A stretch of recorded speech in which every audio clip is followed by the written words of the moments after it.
हरे कृष्ण कृष्ण कृष्ण हरे हरे हरे राम राम राम हरे हरे हरे कृष्ण कृष्ण कृष्ण हरे हरे हरे राम राम हरे हरे हरे कृष्ण कृष्ण कृष्ण हरे राम राम हरे हरे हरे कृष्ण अंडी अंदरिकी సో ఈరోజు మనము భగవద్గీత యథాతథంలోని 7వ అధ్యాయమైనటువంటి జ్ఞాన విజ్ఞాన యోగము దాన్నే భగవద్ విజ్ఞానము అనేటువంటి ఈ అధ్యాయాన్ని మనము చూడబోతున్నాము. సో ఈ అధ్యాయంలోని మొదటి శ్లోకము శ్రీకృష్ణ భగవానుల వారి చేతనే చెప్పబడుతుంది. సో మొదటి శ్లోకం శ్రీ భగవానువాచ మయ్యాసక్త మనా పార్థ యోగం యుంజన్ మదాశ్రయః అసంశయం సమగ్రం మాం యతా జ్ఞాస్యసి తచ్ఛృణు. శ్రీకృష్ణ భగవానుల వారు ఈ విధంగా పలుకుతూ ఉన్నారు. ఓ పార్థ, మనసు నా మీదే నిలిపి నన్నే ఆశ్రయించి ధ్యాన యోగాన్ని ఆచరిస్తూ సందేహం లేకుండా సమగ్రంగా నన్ను ఎలా తెలుసుకోగలవో వివరిస్తాను విను అర్జున అంటూ ఆ భగవంతుడు నిన్నటి అధ్యాయానికి కంటిన్యూయేషన్ గా ఆ ధ్యాన యోగాన్ని ఆచరిస్తూ ఎటువంటి సందేహాలకు తావు లేకుండా పరిపూర్ణంగా ఆ భగవంతుణ్ణి ఎలా తెలుసుకోవచ్చో వివరిస్తాను విను అర్జున అంటూ చెప్తున్నారు. అందులో భక్తి మార్గాలలో మొదటిగా చెప్పబడేటువంటి శ్రవణం. అందుకే అంటున్నాడు కృష్ణ భగవానుల వారు అర్జునుడితో, అర్జున విను. సో ఇంతకుముందు కూడా చెప్తున్నారు, నీకు ఇది జ్ఞానాన్ని రహస్యమైనటువంటి ఆ భక్తి మార్గాలను కర్మ మార్గాలను వివరిస్తూ విను అర్జున అంటూ చెప్తున్నారు. సో శ్రీకృష్ణ భగవానుల వారు ఈ 7వ అధ్యాయంలో ముఖ్యంగా కృష్ణ భక్తి భావన విధానమును పూర్తిగా వివరిస్తూ ఉన్నారు. శ్రీకృష్ణుడు సర్వ ఐశ్వర్య పూర్ణుడు. ఏ విధంగా అతడు అట్టి ఐశ్వర్యాలను ప్రకటిస్తాడో ఇక్కడ ఈ అధ్యాయంలో వివరించడం జరుగుతుంది. అలాగే ఈ అధ్యాయంలో ఆ కృష్ణ భగవానుల పట్ల ఆసక్తులయ్యేటువంటి 4 రకాలైనటువంటి అదృష్టమైనటువంటి జనులు, అదృష్టవాగులైనటువంటి జనులను గురించి, అలాగే ఆ శ్రీకృష్ణ భగవానుల వారిని ఏనాడు దరిచేరని 4 రకాలైనటువంటి దురదృష్టమైనటువంటి జనులను కూడా ఈ అధ్యాయంలో ఆయన తెలియచేస్తూ ఉంటుంటారు. అలాగే భగవద్గీతలోని మొదటి 6 అధ్యాయాలు నిన్నటి వరకు చూసినటువంటి ఆ 6 అధ్యాయాలలో కూడా జీవుడు వివిధ రకాల యోగాల ద్వారా ఆత్మానుభూతికి తనను ఉద్ధరించుకోగల సామర్థ్యము ఉన్నటువంటి ఆత్మస్వరూపునిగా వివరించబడ్డాడు. సో మనస్సుని స్థిరంగా శ్రీకృష్ణుడిపైనే కేంద్రీకరించడమే అంటే కృష్ణ భక్తి భావనలోనే సర్వోన్నతమైనటువంటి యోగ రూపమని ఇంతకు ముందు చూసినటువంటి 6వ అధ్యాయంలో ఆ కృష్ణ భగవానుల వారు వివరించడం జరిగింది. సో ఇక ఈరోజు ఆయన ముఖ్యంగా కృష్ణ భక్తి భావనలో ఆ భగవంతుడుని ఎలా తెలుసుకోవాలి, ఆయన ఏ రూపాలలో ఈ సృష్టిలో ఉన్నారు అనేటువంటి అంశాలని ఆయన తెలియచేస్తున్నారు. అందుకే అంటున్నారు, ధ్యాన యోగాన్ని ఆచరిస్తూ సందేహం లేకుండా సమగ్రంగా నన్ను ఎలా తెలుసుకోగలవో వివరిస్తాను అర్జున విను అంటూ ఆయన తెలియచేస్తున్నారు. జ్ఞానం తేహం సవిజ్ఞానం ఇదం వక్ష్యామ్య శేషతః యజ్ఞాత్వా నేహ భూయః అన్యత్ జ్ఞాతవ్యం అవశిష్యతే. నేను ఇప్పుడు నీకు జ్ఞాన విజ్ఞానములతో పాటుగా భౌతిక ఆధ్యాత్మిక జ్ఞానాన్ని గురించి సంపూర్ణంగా చెబుతాను. దీనిని గ్రహిస్తే ఈ లోకంలో నీవు మళ్ళీ తెలుసుకోదగినదేమీ ఉండదు. సో ఆ కృష్ణ భగవానుల వారు జ్ఞాన విజ్ఞానములతో పాటుగా భౌతిక ఆధ్యాత్మిక జ్ఞానాన్ని వివరిస్తాను అర్జున. సంపూర్ణంగా నీకు తెలియచేస్తాను అర్జున. దీనిని గనక నీవు గ్రహించినట్లయితే ఈ లోకంలో మళ్ళీ ఇంకా తెలుసుకోవలసినదంటూ ఏమీ ఉండదు. ఇదే సర్వోన్నతమైనటువంటి జ్ఞానము అని చెప్తూ, శ్రేష్టమైనటువంటి జ్ఞానము అర్జున. దీనిని నీవు గ్రహించడం ద్వారా ఈ లోకంలో మళ్ళీ నీవు ఇంకా తెలుసుకోవడానికి అంటూ ఏదీ మిగిలి ఉండదు. అంతటి మహోన్నతమైనటువంటి జ్ఞానాన్ని నీకు నేను తెలియచేస్తాను. దానిని నీవు జాగ్రత్తగా గ్రహించు అర్జున అంటూ చెప్తుంది. ఇంకా చెప్తున్నారాయన, మనుష్యానాం సహస్రేషు కచ్చిద్యతతి సిద్ధయే యతతామపి సిద్ధానాం కచ్చిన్మాం వేత్తి తత్వతః. ఎన్నో వేలాది మంది మనుషులలో ఏ ఒక్కడో పూర్ణత్వం కోసం ప్రయత్నిస్తాడు. అలా ప్రయత్నించి పరిపూర్ణత సాధించిన వాళ్ళలో కూడా నన్ను నిజంగా తెలుసుకున్నవాడు ఏ ఒక్కడో ఉంటాడు అంటూ చెప్తూ ఉన్నారు.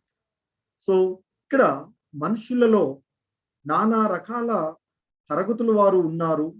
అట్టి పలు వేలాది మందిగా ఉండేటువంటి వారిలో, ఆ పలు వేలాది మందిలో ఒక్కడు ఆధ్యాత్మిక అనుభూతిలో తగినంతగా ఇష్టం కలవాడై ఆత్మ అంటే ఏమిటో, దేహం అంటే ఏమిటో, పరతత్వము అంటే ఏమిటో తెలుసుకోవడానికి ప్రయత్నిస్తాడు అని చెప్తూ ఉన్నారు. సో అలా ప్రయత్నించి పరిపూర్ణత సాధించినటువంటి వాళ్ళలో కూడా నన్ను నిజంగా తెలుసుకున్నటువంటి వాడు ఏ ఒక్కడో ఉంటాడు అని చెప్తున్నారు. అంటే ఆయన ఇంతకుముందు చెప్పారు మనకి, సాధారణంగా మనుషులలో ఉండేటువంటి పశు ప్రవృత్తి, అంటే ఆ పశువులకు మనకు భేదం లేనటువంటి, అంటే తినడము, నిద్రపోవడము, రక్షణ చేసుకోవడము, మైథున భోగంలో పాల్గొనడము నెలకొన్నట్లయితే అవి జంతువులకి మనకి భేదం లేకుండా ఉంటుంది. సో కాబట్టి ఇక ఆ ఆధ్యాత్మిక జ్ఞానం తెలుసుకోవడము మానవుని యొక్క జీవితం యొక్క పరిపూర్ణత సాధించడానికి. సో కాబట్టి మానవుడి యొక్క లక్ష్యం, ఈ జీవాత్మ యొక్క లక్ష్యము ఈ ఆధ్యాత్మిక జ్ఞానాన్ని తెలుసుకోవడం.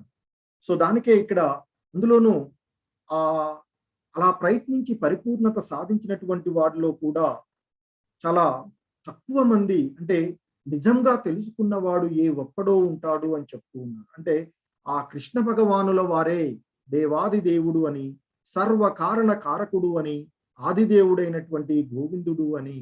సో దీన్ని సంహితలో బ్రహ్మ చెప్తుంటాడు. ఈశ్వర పరమ కృష్ణ సచ్చిదానంద విగ్రహ అనాదిరాదిర్ గోవింద సర్వకారణ కారణం. సో అతడే ఆ విష్ణు ఎవరైతే ఉన్నారో, ఆ సచ్చిదానంద గోవిందుడు, ఆ ఆదిదేవుడు, ఆయనే శ్రీకృష్ణుడే దేవాది దేవుడు, సర్వకారణ కారకుడు అని, ఆయనే ఆదిదేవుడు అని తెలుసుకున్నటువంటి వారు ఏ ఒక్కరో ఉంటారు అని తెలియచేస్తున్నారు. ఆ విధంగా ఆ భగవంతుణ్ణి వాస్తవంగా అర్థం చేసుకునేటువంటి వారు ఏ ఒక్కరో ఉన్నారు అని తెలియచేస్తూ ఉన్నారు. ఇంకా చెప్తున్నారు ఆయన, భూమిరాపో నలో వాయువు కం మనో బుద్ధిరేవచ అహంకార ఇతీయం మే భిన్నా ప్రకృతిరష్టధా.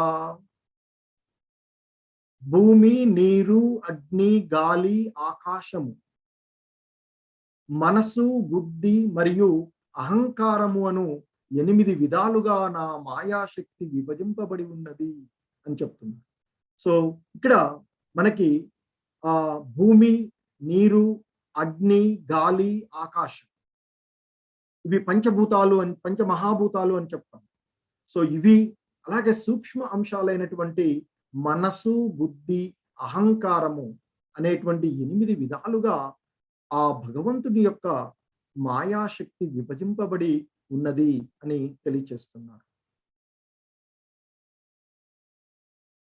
అపరేయమితస్త్వన్యాం ప్రకృతిం విద్ధి మే పరాం జీవభూతాం మహాబాహో యయేదం దార్యతే జగత్. సో ఆయన చెప్తున్నారు, ఓ అర్జున, ఇప్పుడు చెప్పింది అపర ప్రకృతి, ఆయన 8 విధాలుగా ఉంది అని చెప్పారు కదా. ఆయన యొక్క మాయాశక్తి ఏదైతే అంతకుముందు చెప్పినటువంటి ఆ 8 విధాలుగా ఉంది అని చెప్పినటువంటి మాయాశక్తి ఏంటి? భూమి, జలము, అగ్ని, వాయువు, ఆకాశము, మనసు, బుద్ధి, మిథ్య, అహంకారము అనేటువంటి ఆ 8 ఏదైతే ఉందో, ఆ చెప్పినటువంటివి ఏదైతే ఉందో అది అపర ప్రకృతి అని చెప్తున్నారు. అంటే భౌతికమైనటువంటి ప్రకృతి. జీవరూపమైన మై ఈ జగత్తునంతటిని ధరిస్తూ ఉన్న నా మరో ప్రకృతి ఇంతకంటే మేలైనదని తెలుసుకో అంటూ ఆయన యొక్క అపర ప్రకృతి చెప్పి ఇక పరాప్రకృతి గురించి ఆయన పరిచయం చేస్తున్నారు. సో ఓ అర్జున, ఇంతకుముందు నేను చెప్పినటువంటి భూమి, జలము, అగ్ని, వాయువు, ఆకాశము, మనసు, బుద్ధి, మిథ్యాహంకారము అనేటువంటి అవి అపర ప్రకృతి. దీనికి భిన్నమైనటువంటి జీవరూపమైన ఈ జగత్తునంతటిని ధరిస్తూ ఉన్న నా మరో ప్రకృతి ఇంతకంటే మేలైనదని తెలుసుకో అర్జున. అదే పరాప్రకృతి అని అంటారు.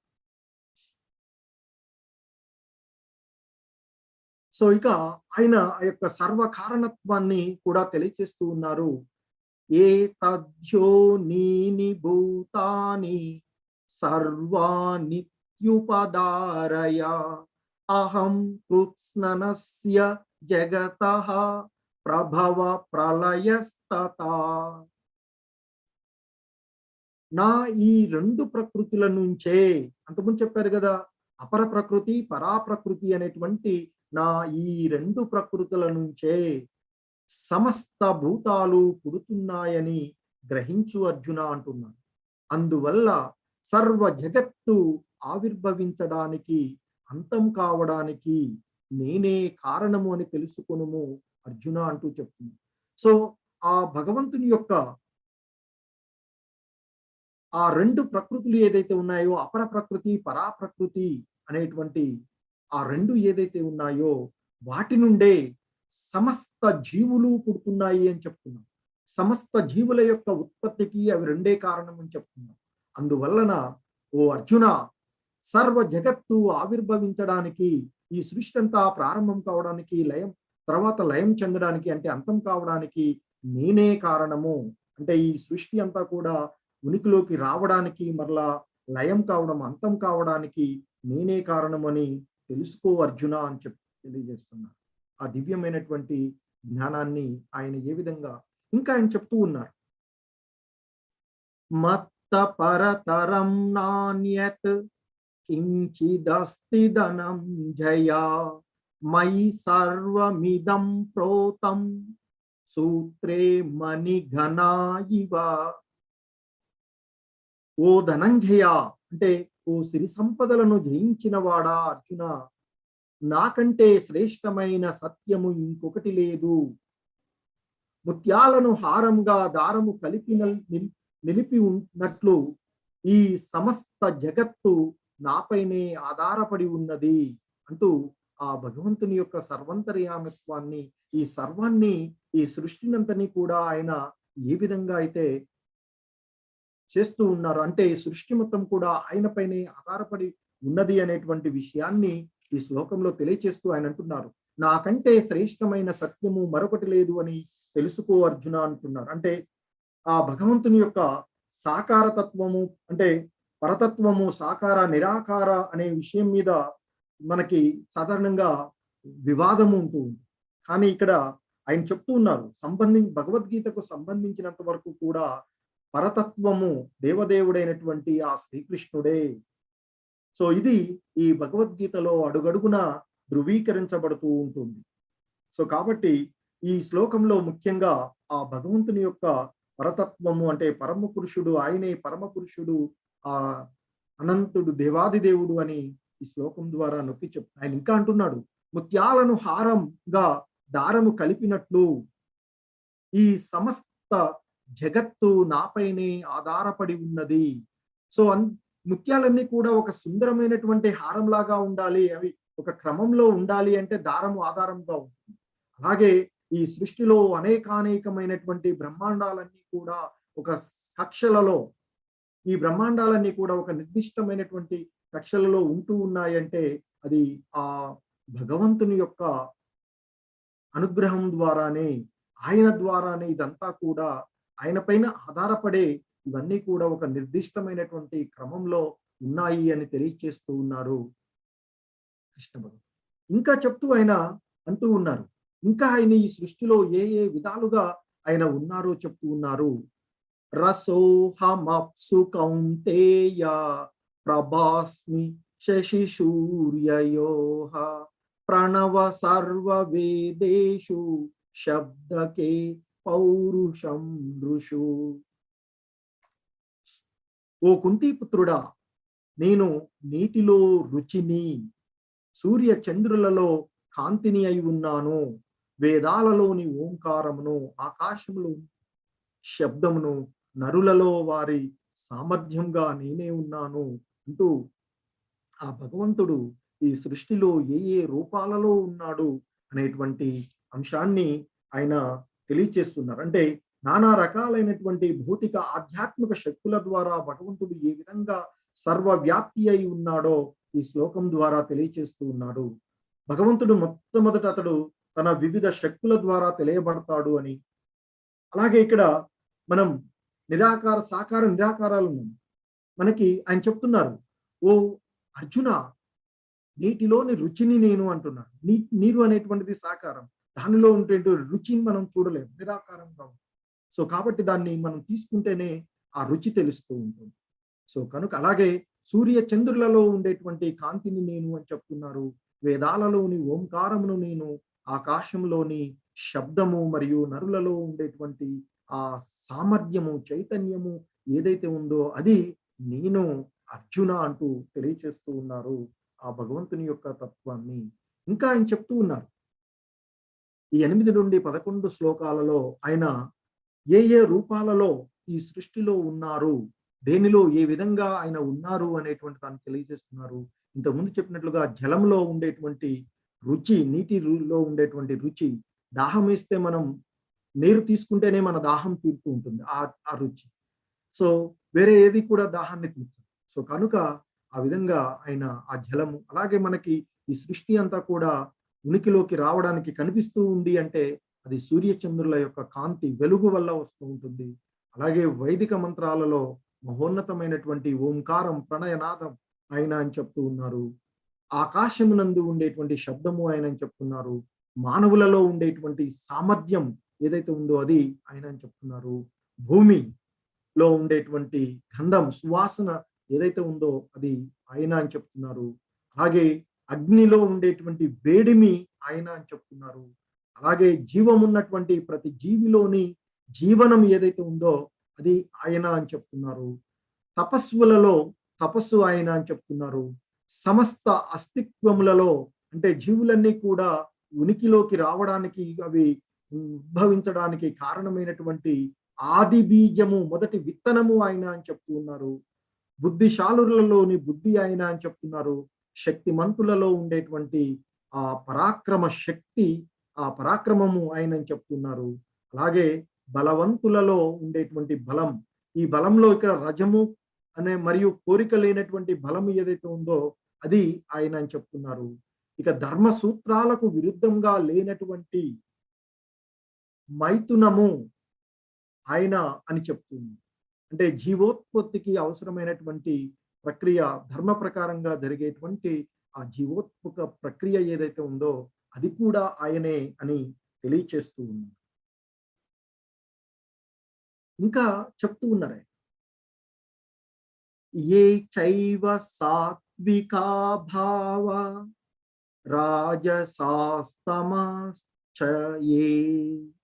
మత్త ఏవైతి తాన్ విద్ధి న వాహం తేషు తే మయి.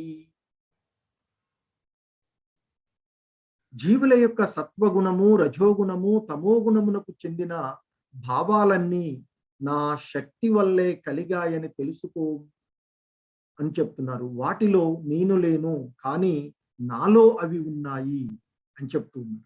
ఏ చైవ సాత్వికా భావ రాజ శాస్తమసాచయే. సో కాబట్టి సత్వగుణము, రజోగుణము, తమోగుణములకు చెందినటువంటి భావాలన్నీ కూడా ఆయన యొక్క శక్తి ద్వారానే కలిగాయి అని చెప్తూ, వాటిలో ఆయన లేరు అంటే ఆ తమో గుణాలు సత్వగుణాలు ఆయనలో లేవు, అవి ఆయన ఆధీనంలో ఉన్నాయి అని చెప్తుంది. సో ఈ త్రిగుణాలన్నీ కూడా ఆయన ఆధీనంలో నడుస్తుంటాయి. మనము ఆ త్రిగుణాల యొక్క ఆధీనంలో ఒక పప్పెట్స్ లాగా, అంటే తోలు బొమ్మలు అంటాం కదా, సో వాటిలాగా అవి ఆడిచ్చినట్లుగా ఆడుతూ ఉంది. సో అదే చెప్ త్రిభిర్గుణమయైర్భావైః ఏబి సర్వమిదం జగత్ మోహితం నాభిజానాతి మామేభ్య పరమవ్యయం. సత్వగుణము, రజోగుణము, తమోగుణము అనే 3 గుణముల ద్వారా మోహితులు అయిన మొత్తం ప్రపంచము ఆ గుణములకు అతీతుడను నశింపు లేనివాడను అయినా నన్ను తెలుసుకోలేకున్నది అర్జున అంటూ చెప్తున్నారు.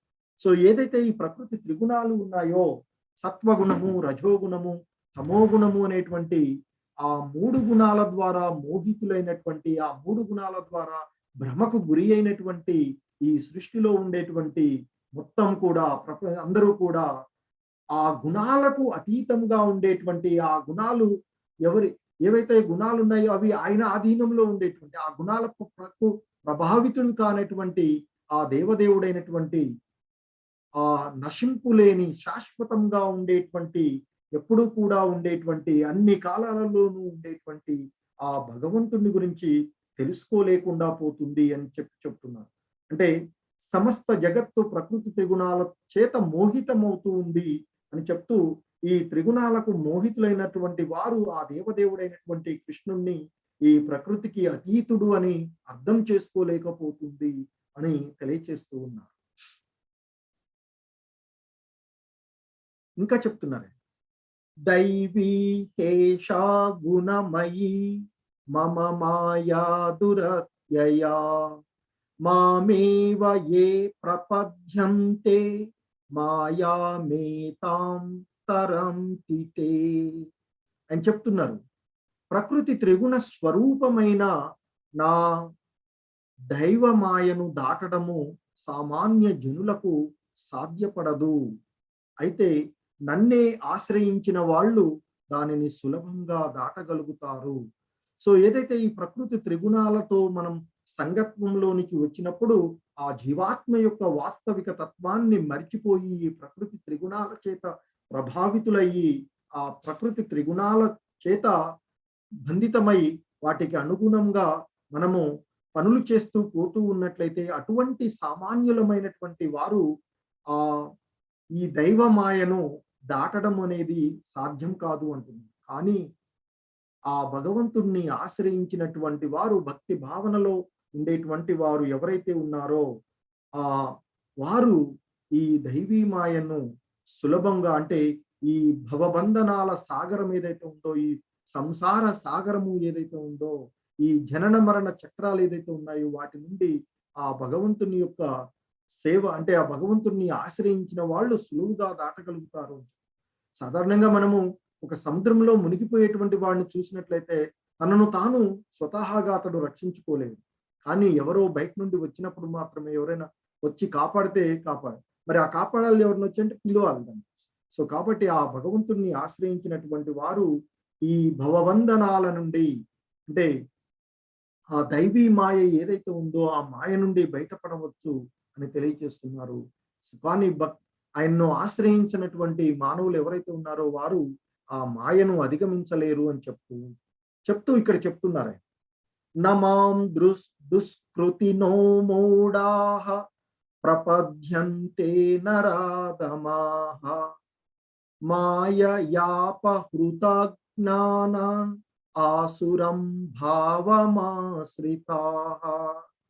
సో అని చెప్తున్నారు, పాపాత్ములు, మూఢులు, మానవాదములు, మాయలో పడి వివేకము కోల్పోయినటువంటి వాళ్ళు, రాక్షస భావాలను ఆశ్రయించిన వాళ్ళు నన్ను శరణుజొచ్చరు అంటూ ఆయన ఆ 4 రకాలైనటువంటి వారు ఎవరైతే ఆయన్ని ఆ భగవంతుణ్ణి శరణుజొచ్చరో వారి గురించి చెప్తూ ఉన్నారు.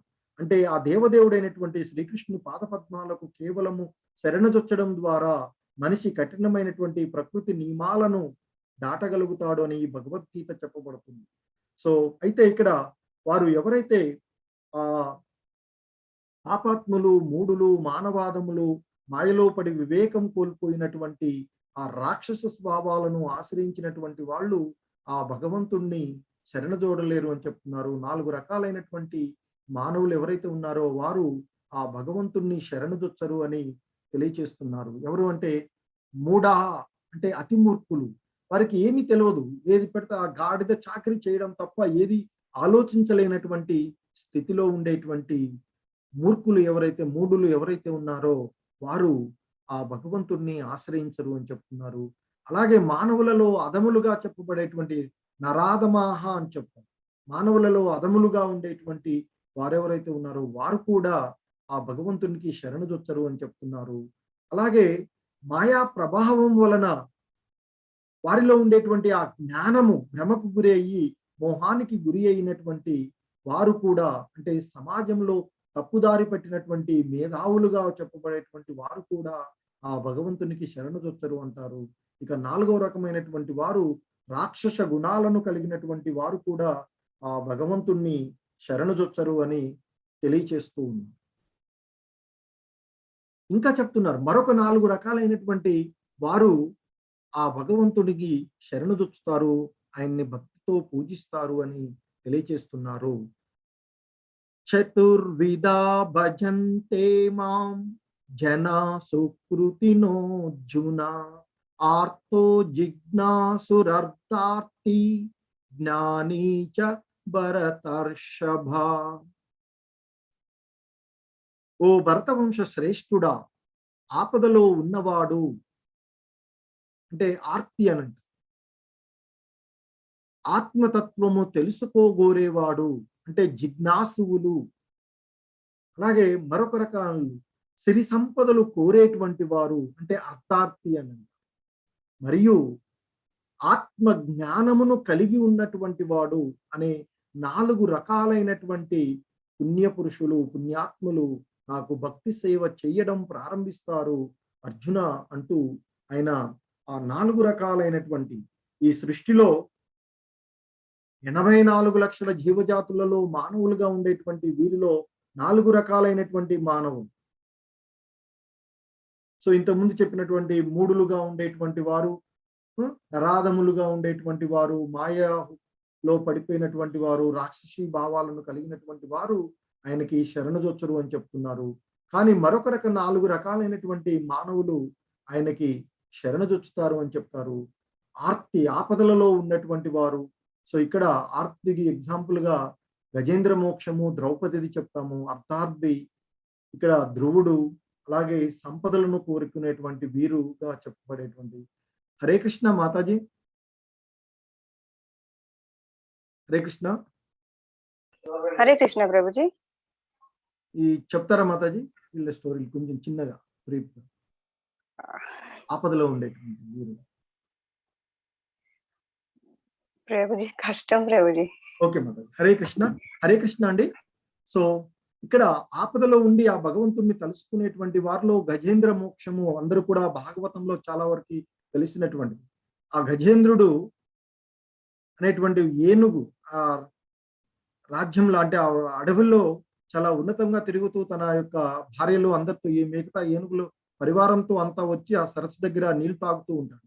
దాహం వేసి నీళ్లు తాగినాడు, తాగి ఊరుకోక ఆ జలంలో ఆ నీటినంతా కూడా చాలా అల్లకల్లోలం చేస్తారు. అప్పుడు అందులో ఉండేటువంటి ఒక ముసలికి ఇబ్బంది కలిగి వచ్చి ఆ గజేంద్రుడి యొక్క కాలు పట్టుకుంటుంది. దానికి కూడా గత జన్మ కథలు వేరే ఉన్నాయి. అయితే అక్కడ గజేంద్రుడు మొదట తనను తాను రక్షించుకోగలను అనేటువంటి భావనతో కొన్ని వేల సంవత్సరాలు వారిద్దరికి మధ్య పెనుగులాట జరుగుతుంది అని చెప్తారు. కానీ చివరికి ఇక నిస్సత్వగా ఏమీ చేయలేనటువంటి పరిస్థితులలో ఆ పొలంలో ఉండేటువంటి ఒక తామరాన్ని తీసుకొని తొండంతో పైకెత్తి ఆ భగవంతుణ్ణి ప్రార్థించగా ఆయన ఎంతో వేగంగా వచ్చి తనని రక్షించారు అని చెప్పుకుంటున్నారు. అక్కడ పోతన భాగవతంలో కానీ వ్యాస భాగవతంలో కానీ చాలా బాగా రాశారు. సో సిరికి చెప్పడు హరి అని చెప్పుకుంటూ శ్లోకాలు ఉంటాయి, అది చూడొచ్చు మీరు. సో కాబట్టి ఆయన వచ్చేసి తన వాహనానికి కానీ తనతో పాటు పక్కనే ఉన్నటువంటి ఆ లక్ష్మీమాతకు కానీ చెప్పకుండా అంత వేగంగా వచ్చి మొదట ఆ మొసలి యొక్క శిరస్సును ఖండించి ఆ తర్వాత ఆ గజేంద్రుడు ఏనుగుకి ఇద్దరికి కూడా మోక్షం కలిగించారు అని చెప్తారు. అంటే ఆ విధంగా ఆపదలలో ఉండేటువంటిది. అలాగే ద్రౌపది అందరికీ తెలిసినటువంటిది. ఆ ద్రౌపది యొక్క వస్త్రాపహరణ ప్రక్రియలో ఆ కౌరవులు ఆమెను నిండు సభలో అగౌరవపరుస్తూ ఉంటే మొదటగా ఆమె ఈ సభలో ఉండేటువంటి పెద్దవాళ్ళు ఎంతో మంది ఉన్నారు, వారందరూ రక్షిస్తారు అని అనుకుంటుంది. తన భార్యలు భర్తలు రక్షిస్తారు అనేటువంటి భావనలో ఉండిపోతుంది. కానీ చివరికి ఎవరూ రక్షించకపోతే అప్పుడు నన్ను తప్ప కాపాడేవారు ఎవరూ లేరయ్యా కృష్ణ అంటూ ఆ కృష్ణుడిని వేడుకోగానే అంతమంటూ లేని చీరలిచ్చి ఆమెను కాపాడు. అలాగే ఇక్కడ ధ్రువుడు అని చెప్తారు. ధ్రువతారగా ఆకాశంలో ఉండేటువంటి ఒక 5 సంవత్సరాల బాలుడు 5 నెలలు కఠోరమైనటువంటి తపస్సు చేసి ఆ రాజ్యం కోసం తన పినతల్లి పెట్టినటువంటి ఇబ్బందులకు గురి అయ్యి తన తల్లిని తనని అవమానపరిచినటువంటి దానికోసం తన రాజ్యాన్ని పొందాలి అనేటువంటి భావనలో, అంటే అర్థార్థి సంపద కోసం ఆ విష్ణువుకు ధ్యానం చేస్తారు అని చెప్పారు. సో ఆయన కూడా ఆయనకి ఆ విష్ణుమూర్తి అనుగ్రహాన్ని కలిగించి రాజ్యాన్ని ఇవ్వడము, తర్వాత తనకి ఈ ఒక ఆకాశంలో నక్షత్రాల్లో ఒక ప్రత్యేకమైనటువంటి నక్షత్రంగా పేరు పొందినటువంటి వాడు ఆ ధ్రువుడు. అలాగే వాలి సుగ్రీవుల్లో కూడా సుగ్రీవుడు ఆ శ్రీరామచంద్రుని శరణు వేడి రాజ్యం కోసం శరణు వేడుతాడు. సో ఆ విధంగా ఆయనకు కూడా ఆయన సహాయం చేస్తాడు శ్రీరామచంద్రుడు. ఇంకా జ్ఞానాభిలాషులు అని చెప్పు. సో వీరిలో ఈ జ్ఞానాభిలాషిగా చెప్పబడేటువంటి వారిలో సుఖదేవ గోస్వామిని చెప్తారు. ఆ పరీక్షిత్ మహారాజుకి ఆ భాగవత కథలను, ఆ దేవదేవుడైనటువంటి కృష్ణ భగవానుల వారి యొక్క కథను వివరించినటువంటి వాడు ఆ సుఖముని. సో పరీక్షిత్ మహారాజ్. సో ఇక్కడ ఆయన తల్లి గర్భంలో అంటే వ్యాసుడు కుమారుడైన ఆ వ్యాస మహర్షి భార్య గర్భంలో నుండి బయటికి రాకుండా ఉంటాడట కొంతకాలం పాటు. సో ఎందుకంటే ఈ బయటికి వస్తే ఈ ప్రకృతిలో మాయా ప్రభావానికి తాను కూడా ఎక్కడ గురవుతాను అనేటువంటి భావనతో బయటికి రాకుండా ఆ గర్భంలోనే కొన్ని సంవత్సరాల పాటు ఉన్నాడు అని చెప్తారు. సో ఎంతకి వ్యాసుడు బతిలాడినా కొన్ని బయటికి రాకుండా ఉంటాడట అలాగే. సో అప్పుడు ఆ వ్యాసుడు శ్రీకృష్ణ భగవానుల వారిని వేడుకుంటే ఆ మాయాశక్తి నిన్నేమీ ప్రభావితం చెయ్యదు అని చెప్తే బయటకు వచ్చాడు. సో అంతటి జ్ఞాని ఆ సుఖదేవ గోస్వామి. అలాగే నైమిషారణ్యంలో మహర్షులంతా కూడా నిరంతరము ఈ సృష్టి అంతా బాగుండాలి, ఈ విశ్వమంతా సంతోషంగా ఉండాలి అని ఆసక్తితో జిజ్ఞాసువులుగా ఉండి అక్కడ ధ్యానం చేస్తూ ఉంటారు అని చెప్తూ ఉంటున్నారు. సో ఈ విధంగా 4 రకాలైనటువంటి వారు ఆ భగవంతుణ్ణి ఎల్లప్పుడూ కూడా శరణుజొచ్చుతారు, భక్తి మార్గంలో ఆయన్ని పూజిస్తూ ఉంటారు అని చెప్తున్నారు. ఇక ఈ విధంగా ఉండేటువంటి ఆ భక్తులలో మరి ఎవరు ఉత్తమమైన వారు అంటూ మరలా దానికి కూడా ఆయన సమాధానం చెప్తున్నారు. తేషాం జ్ఞాని నిత్యయుక్త ఏక భక్తిర్విశిష్యతే ప్రియో హి జ్ఞాని నోత్యర్థ మహం సచ మమ ప్రియః. ఈ నలుగురిలోనూ అంటే ఆ విధంగా భగవంతుణ్ణి శరణుజొచ్చేటువంటి ఆ నలుగురిలో నిత్యము భగవంతుణ్ణి భక్తితో భజించే ఆత్మ జ్ఞాని అత్యుత్తముడు. అలాంటి జ్ఞానికి నేను ప్రియమైన వాడిని, నాకు అతను ఎంతో ప్రియమైన వాడు. సో ఆ విధంగా ఆయన్ని భజించేటువంటి భక్తితో వేడుకునేటువంటి వారిలో ఆత్మజ్ఞాని, భక్తితో భజించేటువంటి ఆత్మజ్ఞాని అత్యుత్తముడు అని చెప్తున్నారు. అలాంటి జ్ఞానికి నేను ప్రియమైన వాడిని. సో ఒకసారి ఆ భగవంతుని గురించినటువంటి జ్ఞానాన్ని పొందినటువంటి వాడికి ఇక ఆ భగవంతుడు ప్రియుడు కాకపోతే ఎవరుంటారు? అలాగే ఆ భగవంతునికి గురించి సంపూర్ణంగా ఎవరైతే తెలుసుకుంటున్నారో అటువంటి వారంటే ఆ భగవంతుడికి ఎంతో ప్రియము అని చెప్తూ ఉన్నారు. ఇంకా చెప్తూ ఉన్నారు, ఉదారా సర్వ ఏవైతే జ్ఞాని స్వాత్మైవ మే మతం ఆస్థిత సహి యుక్తాత్మా మామేవానుత్తమాం గతిం. వీళ్ళంతా గొప్పవాళ్లే. ఆ విధంగా ఉండేటువంటి ఆయన్ని భజించేటువంటి, ఆయన్ని భక్తితో శరణుజొచ్చేటువంటి వారందరూ కూడా గొప్పవాళ్లే. అయితే జ్ఞాని మాత్రం నా ఆత్మస్వరూపుడే అని నా అభిప్రాయము. ఎందువల్లనంటే అతను నన్నే పరమగతిగా భావించి సేవిస్తాడు అంటూ ఆ వ్యాస మహర్షి లాంటి జ్ఞానులు ఆయనకి ఎంతో ఆత్మస్వరూపులు అని చెప్తున్నారు. అందుకే ఆ వ్యాసుడిని కృష్ణ ద్వైపాయనుడు అని పిలుస్తాం. సో కాబట్టి ఆ విధంగా జ్ఞాన సమపార్జన పొందినటువంటి వారు, జ్ఞానాన్ని పొందినటువంటి వారు అంటే ఆయనకి చాలా చాలా ఇష్టము అని చెప్తున్నారు. సో ఎందుకంటే వారెప్పుడు కూడా ఆ భగవంతుణ్ణి పరమగతిగా, ఆయన యొక్క గమ్యం ఏంటంటే ఆ భగవంతుడే అనేటువంటి భావనలో ఉంటారు. వారు ఆ విధంగా నన్ను సేవిస్తారయ్యా. సో కాబట్టి వారందరూ అటువంటి వారిలో జ్ఞాని నా ఆత్మస్వరూపుడయ్యా అంటూ చెప్తూ, ఇంకా శుద్ధ భక్తుల గురించి కూడా ఆయన వివరిస్తున్నారు. బహూనాం జన్మనామంతే జ్ఞానవాన్ మాం ప్రపద్యతే వాసుదేవ సర్వమితి స మహాత్మా సుదుర్లభః. అనేక జన్మలలో ఆచరించిన పుణ్య కర్మల ఫలితంగా జ్ఞాని చివరికి జగత్ సర్వము వాసుదేవమయము అనే జ్ఞానంతో నన్ను ఆశ్రయిస్తాడు. ఈ లోకంలో అలాంటి మహానుభావులు చాలా అరుదుగా ఉంటారయ్యా అర్జున అంటూ ఆ జ్ఞాని ఆ మహానుభావులను గురించి, అంటే అంతకుముందు వారు చేసుకున్నటువంటి అనేక జన్మలలో వారు చేసుకున్నటువంటి ఫలితాలు, పుణ్య కర్మల యొక్క ఫలితంగా చివరికి ఈ జగత్తంతా కూడా, ఈ విశ్వమంతా కూడా, ఇదంతా కూడా ఆ భగవంతుని యొక్క, అంటే ఆ వసుదేవుని యొక్క కుమారుడైనటువంటి శ్రీకృష్ణ భగవానుడు, ఆ దేవదేవుడు శ్రీకృష్ణుడి యొక్క మయం, ఆయనే సర్వము అదే అని ఎవరైతే జ్ఞానంతో ఆయన్ని ఆశ్రయిస్తారో అటువంటి వారు శుద్ధ భక్తులుగా పరిగణించబడతారు. అటువంటి శుద్ధ భక్తులు చాలా అరుదుగా ఉంటారయ్యా అంటూ చెప్తుంది. ఇంకా చెప్తూ ఉన్నారు, యో యో యాం యాం తనుం భక్తః శ్రద్ధయార్చితు మిచ్చతి తస్య తస్యాచలాం శ్రద్ధాం తామేవ విదదామ్యహం. ఏ భక్తుడు ఏ దేవతామూర్తిని పూజించగోరుతున్నాడో అతనికి ఆ దేవతామూర్తి పట్ల అచంచలమైన శ్రద్ధను నేను కలగజేస్తాను.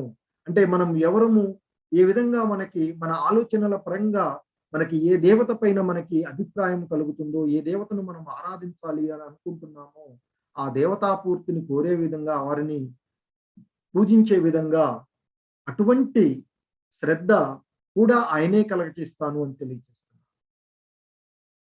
ఇంకా చెప్తున్నాను, స తయా శ్రద్ధయా యుక్తః తస్యారాధనామి మిహతే లభతే చ తత కామాన్ మయైవ విహితాన్ హితాన్. అలాంటి శ్రద్ధ విశ్వాసములను కలిగి ఉన్న ఆ భక్తుడు ఆ దేవతని పూజించును మరియు కోరుకున్న వాటిని పొందును. సో ఎవరిపైన ఏ దేవత పైన శ్రద్ధ కలిగితే వారిని ఆ విధంగా ఆరాధించే విధంగా కూడా ఆయన కలగజేస్తాను అని, అలాంటి శ్రద్ధ విశ్వాసాలను కలిగి ఉన్నటువంటి ఆ భక్తుడు ఆ దేవతని పూజిస్తాడు. పూజించడం ద్వారా వారు ఏదైతే కోరుకుంటున్నారో వాటిని పొందుతూ ఉంటారు. కానీ నిజానికి ఆ ప్రయోజనాలన్నీ కేవలము నా ద్వారానే ఇవ్వబడతాయి. ఎందుకంటే అన్నిటికీ కూడా పరమ ప్రభువుగా ఈ లోకంలో, అంటే ఈ జగత్తులో ఉండేటువంటి అన్ని దేవతలకు కూడా అధిపతిగా ఉండేటువంటి ఆయన కాబట్టి అవన్నీ కూడా ఆయన ద్వారానే ఇవ్వబడుతూ ఉన్నాయి అని తెలియచేస్తూ ఉన్నారు. ఇంకా చెప్తున్నారు ఆయన, అంతవత్తు ఫలం తేషాం తద్భవత్యల్పమేధసాం దేవాన్ దేవయజో యాంతి మద్భక్తా యాంతి మామపి. సో ఆయన చెప్తున్నారు, అల్పబుద్ధి ఉన్న మనుషులు దేవతలను పూజిస్తారు, కానీ వారు ఇచ్చే ఫలాలు పరిమితము మరియు తాత్కాలికమైనవి. ఈ దేవతల ద్వారా పొందేటువంటి ఏవైతే ఫలాలు మనం పొందుతున్నామో అవన్నీ కూడా తాత్కాలికమైనవి, శాశ్వతమైనవి కావు. సో త్వరగానే పొందవచ్చు, కానీ అవి తాత్కాలికమైనవి. దేవతలను ఆరాధించేవారు దేవతాలోకాలకు వెళతారు, కానీ నా భక్తులు చివరికి నా అత్యున్నత లోకానికి చేరుకుంటారు అంటూ ఆ భగవంతుని యొక్క శాశ్వత తత్వాన్ని. సో మిగతా దేవతలందరూ కూడా కొంతకాలం ఆ పోస్టులను అనుభవించేటువంటి వారు మాత్రమే. బ్రహ్మతో సహా కూడా వారందరూ కూడా వారు వారి కాలం ప్రకారము ఆ పోస్టులను అనుభవించేటువంటి ఆ దేవతలందరూ కూడా. సో కానీ వాటన్నిటికీ అతీతంగా వీరందరికీ కూడా మూలంగా ఉండేటువంటి ఆ భగవంతుడు దివ్యధామాన్ని చేరుకోవడమే మానవుల యొక్క మన యొక్క అత్యున్నతమైనటువంటి ఆ లక్ష్యం. సో దానిని చేరుకోవాలంటే ఆ దేవదేవుడైనటువంటి కృష్ణ భగవానుల వారిని శరణుదొచ్చి ఆయన్ని భక్తితో భజించాలి అని తెలియచేస్తూ ఉన్నారు. ఇంకా చెప్తూ ఉన్నారు ఆయన, వేదాహం సమతీతాని వర్తమానాని చార్జున భవిష్యాని చ భూతాని మాం తు వేదన కచ్చన. ఓ అర్జున, దేవదేవునిగా భూత భవిష్యత్తు వర్తమాన కాలాలకు సంబంధించిన జీవులందరూ నాకు తెలుసు, అయితే నేను ఏ ఒక్కడికి తెలియను.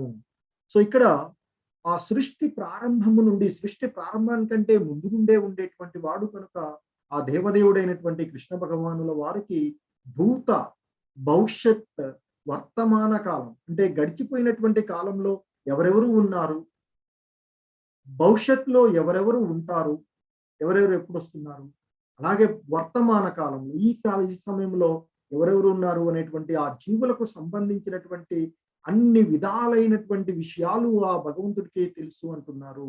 కానీ మనము మన యొక్క జన్మల ద్వారా మర్చిపోతుంటాం కాబట్టి మనకి అంటే మిగిలిన వారికి ఎవరికి కూడా ఆయన గురించినటువంటి సంపూర్ణమైనటువంటి జ్ఞానం ఎవరికి ఉండదు అని చెప్తారు. ఈవెన్ దేవతలు కూడా ఆయన్ని సంపూర్ణంగా అర్థం చేసుకోవడంలో ఇబ్బంది పడుతూ ఉంటుంటారు అని చెప్తారు. మరి ఎవరు ఆయన చెప్పినట్లుగా ఆ విధమైనటువంటి భక్తులుగా కాగలుగుతారు అనేటువంటి దాన్ని చూసినట్లయితే ఆయన ఇక్కడ చెప్తున్నారు, ఎవరు ఆ భగవంతునికి భక్తులుగా ఉండి ఆయనని శరణుదొచ్చి ఆయన యొక్క దివ్యధామాన్ని చేరుకోవడానికి ప్రయాణం చేస్తారు అని చెప్తున్నారు. ఏషాం త్వంతగతం పాపం జనానాం పుణ్యకర్మణాం తే ద్వంద్వమోహ నిర్ముక్త భజంతే మాం దృఢవ్రతాః. పూర్వ జన్మలోను ప్రస్తుత జన్మలోను భక్తితో వ్యవహరించిన వ్యక్తులు వారి పాపాత్మకమైన చర్యలు పూర్తిగా నిర్మూలించబడి మాయ యొక్క ద్వంద్వత్వము నుండి విముక్తి పొందిన వ్యక్తులు నా సేవలో నిశ్చయంతో నిమగ్నమై ఉంటారు. ఎవరు మరి ఆ భగవంతుణ్ణి స్థిరంగా సేవ చేస్తూ ఉంటుంటారు అనేటువంటి దాన్ని ఇక్కడ అంటే దివ్య స్థితికి ఎదగడానికి అవకాశం ఉన్నటువంటి అంటే యోగ్యులైన వారు ఎవరు అనేటువంటి దాన్ని ఈ శ్లోకంలో ఆయన వివరిస్తూ ఉన్నారు. ఇంతకుముందే చెప్పారు, పాపులు, నాస్తికులు, మూఢులు, వంచకులు అనేటువంటి కోరిక ద్వేషాలు అనే ద్వంద్వాల ద్వారా వారు చాలా కష్టపడుతూ ఉండి ఆ భగవంతుణ్ణి శరణుదొచ్చరు అని చెప్పారు. సో కానీ ఇక్కడ ఆ భగవంతుణ్ణి పూజించేటువంటి ఆ భగవంతుడికి శరణుదొచ్చేటువంటి వారు ఎవరంటే పూర్వజన్మలోను ప్రస్తుత జన్మలోను భక్తితో వ్యవహరించినటువంటి వ్యక్తులు అని చెప్తున్నారు. అలా భక్తితో వ్యవహరించడం ద్వారా వారి బంధనాలన్నీ కూడా తొలగించబడి పూర్తిగా నిర్మూలించబడి ఆ మాయ యొక్క ద్వంద్వత్వము నుండి విముక్తి పొంది ఆ భగవంతుని యొక్క సేవలో నిమగ్నమై ఉంటారు అని తెలియచేస్తూ ఉన్నారు. ఇంకా ఆయన చెప్తూ ఈ అధ్యాయం యొక్క చివరి శ్లోకంలో ఈ విధంగా చెప్తూ ఉన్నారు. సాదిభూతాధిదైవం మాం సాది యజ్ఞం చ ఏ విదుః ప్రయాణకాలేపి చ మాం తే విదుర్యుక్త సేతసః. సో ఆయన దేవాది దేవుడునైనా నన్ను సమస్త జగత్తుకు దేవతలకు అన్ని యజ్ఞ పద్ధతుల యొక్క అధిపతిగా తెలుసుకుని నా పూర్తి భావనలో ఉన్నవారు మరణ సమయంలో నన్ను అంటే ఆ భగవంతుణ్ణి అంటే భగవంతునిగా తెలుసుకొని ఉంటారు అంటూ ఆయన అంటే ఎప్పుడు కూడా నిరంతరము కూడా అంటే కృష్ణ భక్తి భావనలో పనిచేసేటువంటి వ్యక్తులు ఆ భగవాన్ని పూర్తిగా అర్థం చేసుకునేటువంటి మార్గం నుండి ఈనాడు తప్పుకోరు అని చెప్తున్నారు. ఆ విధంగా వారు భగవంతుడే సమస్త ఈ భౌతిక జగత్తులోకి మొత్తానికి చివరకు దేవతలకు అందరికీ కూడా ఆయనే అన్ని యజ్ఞ పద్ధతులకు కూడా ఆయనే భగవంతునిగా ఆయనే అధిపతిగా భావించి ఆయన్ని నిరంతరము శరణుజొచ్చేటువంటి వారు మరణ సమయంలో కూడా ఆయనని ఎరిగి ఉంటారు అని చెప్తూ ఉన్నారు. సో దానికి ఇక్కడ మనకి ఆ భీష్మ పితామహుని మనం తెలుసుకోవచ్చు. ఆ భగవంతుని గురించి సంపూర్ణంగా ఎరిగినటువంటి వాడు ఆ భీష్మ పితామహుడు. ఆయన మరణ సమయంలో ఆ భగవంతుణ్ణి కీర్తిస్తూ మనకి విష్ణు సహస్రనామాలను అందించినటువంటి మహానుభావుడు ఆ భీష్ముడు. ఆయన ఆ విధంగా చివరి కాలంలో ఆ భగవంతుణ్ణి స్మరిస్తూ ఆ భగవంతుని యొక్క దివ్యధామాన్ని చేరుకున్నాడు అంటారు. సో చివరి కాలంలో ఎవరైతే ఆ భగవంతుణ్ణి సదా స్మరిస్తూ వెళ్తారో వారు ఖచ్చితంగా ఆ భగవంతుని యొక్క ధామాన్ని చేరుకుంటారు అని చెప్తారు. ఇది నెక్స్ట్ అధ్యాయంలో కూడా మరలా ఇంకా కంటిన్యూ చేయబడుతుంది. సో ఈ విధంగా ఆ భగవంతుణ్ణి మనము నిరంతరము గుర్తుపెట్టుకోవడానికి ఈ కలియుగంలో మనం చేయవలసినటువంటి ధ్యానం ఆ భగవంతుని యొక్క నామాలను జపించండి. హరే కృష్ణ కృష్ణ కృష్ణ హరే హరే, హరే రామ రామ రామ హరే హరే. హరే కృష్ణ అండి. అందరికీ ధన్యవాదాలు. హరే కృష్ణ. కృష్ణం వందే జగద్గురు.